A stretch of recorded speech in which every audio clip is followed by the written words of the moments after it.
You're gearing up to sell online overseas. Maybe you've heard of a brand that has blown up on Amazon and you're looking for the same success in an overseas market. But there are so many marketplaces out there. How do you know which one is right for you? It's a question many Kiwi exporters have asked. So let's talk about how they've found the right marketplace for their product, sector and overseas market, and what they've learnt along the way. Sometimes value is more important than volume, which brings us to our first point. Size is important. For most Kiwi exporters, your first big decision is which marketplace to go for. It's tempting to opt for the one you know. Who wouldn't want to be successful on Amazon or Alibaba? But so many exporters have found out the hard way that they've bitten off more than they can chew by signing up for one of the big ones straight away. Big marketplaces mean more customers, so they're the best way to get your products in front of more people. But you'll need to be prepared for the competition and requirements.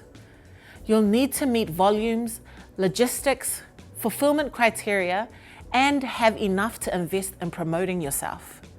This could be you, but on the other hand, more niche marketplaces targeting specific regions or a product category level are another option where you're not up against thousands of others. A Kiwi organic food and beverage company that was planning to list on Amazon in the US decided to list on Thrive Market instead, a smaller food-based e-commerce site targeting conscious consumers in the Southwest states. It was a better match for their product and growth strategy. Plus, it was much more manageable in terms of resources while they were just starting out in the market. Every marketplace is different, no matter the size.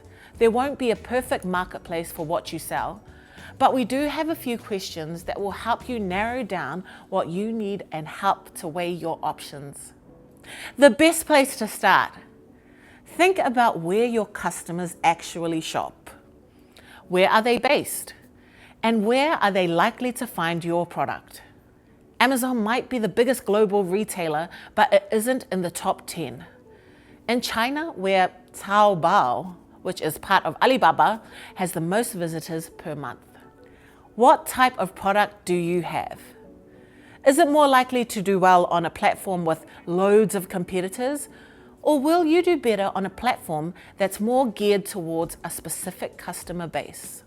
Then think about your competition. Where are your competitors selling their products? This will tell you a few things. It will tell you which marketplaces you could sell on, but it will also show you what you're up against. If you're up against hundreds of other brands, you'll need to invest to stand out. Not just now, but going forward. A simple search of a similar competitor's product will give you insight into which marketplaces they are selling on. Alternatively, you can search for your product on any of the marketplaces and see how many other products there are. One Kiwi wine retailer in the UK looked at the competitive landscape for their product and used this insight to see there was less competition on a more targeted online wine retailer, but where their customers might shop. Finding this gap helped them pitch their product and get it listed. Consider the costs. Each marketplace will have fees for listing your items, transaction fees and a commission structure and advertising fees. A tip from us is to check out how the shipping works and what that will cost, and what their process is around returns. Some marketplaces will let you have an account straight away and others will have stricter requirements. They might ask you to demonstrate a history of on-time deliveries and positive feedback, for example.